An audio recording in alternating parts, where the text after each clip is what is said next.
یہ واقعہ 18ویں صدی کے آخر کا ہے۔ صغیر کی ایک چھوٹی سی ریاست تھی جس کا نام تھا نورآباد۔ ریاست چھوٹی تھی مگر تجارتی لحاظ سے اہم مقام رکھتی تھی۔ اس کے ارد گرد بڑی طاقتیں موجود تھیں جو اکثر اس پر قبضہ کرنے کا خواب دیکھتی تھیں۔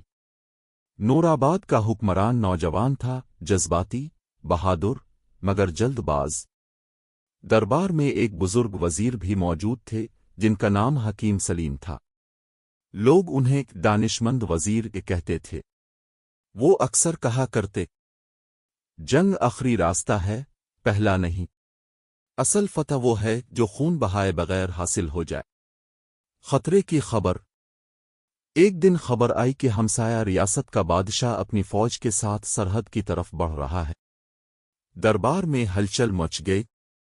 سپہ سالار نے کہا، حضور، ہمیں فوراً جنگ کی تیاری کرنی چاہیے۔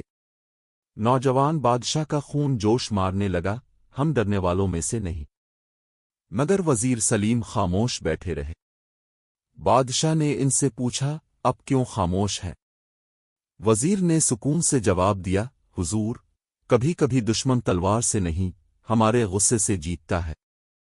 وزیر نے تجویز دی، ہم پہلے ان کے ارادے جانیں گے۔ اگر وہ صرف طاقت دکھانا چاہتے ہیں تو ہمیں حکمت سے جواب دینا ہوگا۔ بادشاہ نے بے دلی سے اجازت دی۔ وزیر نے ایک قاصد کو تحفوں اور ایک خط کے ساتھ دشمن بادشاہ کے پاس بھیجا۔ خط میں لکھا تھا، ہم امن چاہتے ہیں، اگر آپ کو کوئی شکایت ہے تو بیٹھ کر بات کر لیتے ہیں۔ جنگ دونوں ریاستوں کو کمزور کرے گی۔ دشمن بادشاہ حیران رہ گیا۔ اسے توقع تھی کہ نورآباد فوراً جنگ کا اعلان کرے گا۔ تحقیقات سے معلوم ہوا کہ دشمن کے دربار میں کچھ مشیر نورآباد کو کمزور دکھا کر بادشاہ کو جنگ پر اکسا رہے تھے۔ ان کا مقصد اپنی طاقت بڑھانا تھا۔ جب نورآباد کی طرف سے امن کی پیشکش آئی تو وہاں کے دانشمند لوگوں نے کہا، یہ ریاست کمزور نہیں بلکہ سمجھدار ہے۔ دونوں بادشاہوں کی ملاقات سرحد کے قریب ایک خیمے میں طے ہوئی۔ نوجوان بادشاہ کے دل میں ابھی بھی غصہ تھا، مگر وزیر سلیم نے آہستہ سے کہا، یاد رکھیں، نرم لہجہ سخت تلوار سے زیادہ اثر رکھتا ہے۔ ملاقات میں وزیر نے نہایت دانائی سے گفتگو کی۔ انہوں نے تجارت، پانی کی تقسیم اور سرحدی مسائل پر معقول تجاویز پیش کیں۔ آخر کار دشمن بادشاہ نے کہا، ہم جنگ نہیں چاہتے، ہم معاہدہ کرتے۔ جب معاہدہ ہوا اور فوجیں واپس لوٹ گئیں تو دربار میں سب حیران تھے۔ سپہ سالار نے کہا، ہم نے بغیر ایک تیر چلائے دشمن کو روک دیا۔ بادشاہ نے وزیر کی طرف دیکھا اور کہا، آج میں نے سیکھا کہ اصل بہادری غصے پر قابو پانے میں ہے۔ وزیر مسکرائے، حضور، حکمت وہ چراغ ہے جو اندھیرے راستوں کو روشن کر دیتا ہے۔ برسوں بعد نورآباد ترقی کرنے لگا۔ تجارت بڑھی، لوگ خوشحال ہوئے۔ نوجوان بادشاہ اب پختہ سوچ رکھنے والا حکمران بن چکا تھا۔ وہ اکثر کہا کرتا، اگر اس دن ہم جلد بازی کرتے تو آج ہماری ریاست کمزور ہوتی۔ غصہ اکثر دشمن کا سب سے بڑا ہتھیار ہوتا ہے۔ حکمت اور صبر جنگ سے زیادہ طاقتور ہوتے ہیں۔ امن کا معاہدہ ہوئے 3 سال گزر چکے تھے۔ نورآباد میں خوشحالی بڑھ رہی تھی۔ تجارت عروج پر تھی، بازار آباد تھے اور لوگ مطمئن زندگی گزار رہے تھے۔ نوجوان بادشاہ اب پہلے جیسا جذباتی نہیں رہا تھا۔ وہ اکثر اپنے بزرگ وزیر، حکیم سلیم، کے ساتھ بیٹھ کر ریاستی معاملات پر غور کرتا۔ مگر حکمت کا سفر کبھی آسان نہیں ہوتا۔ نئی سازش۔ ایک دن دربار میں ایک خفیہ خبر آئی۔ بتایا گیا کہ دشمن ریاست کے کچھ درباری اب بھی نورآباد سے حسد رکھتے ہیں۔ وہ چاہتے تھے کہ دونوں ریاستوں کے درمیان بداعتمادی پیدا ہو جائے۔ انہوں نے ایک افواہ پھیلائی کہ نورآباد خفیہ طور پر فوج مضبوط کر رہا ہے اور معاہدہ توڑنے والا ہے۔ یہ خبر دشمن بادشاہ تک پہنچی۔ ادھر نورآباد میں بھی کچھ لوگوں نے کہنا شروع کر دیا، ہم نے بہت نرمی دکھا دی، دشمن پر بھروسہ کرنا کمزوری ہے۔ دربار میں پھر بے چینی پھیل گئی۔ بادشاہ کا اضطراب۔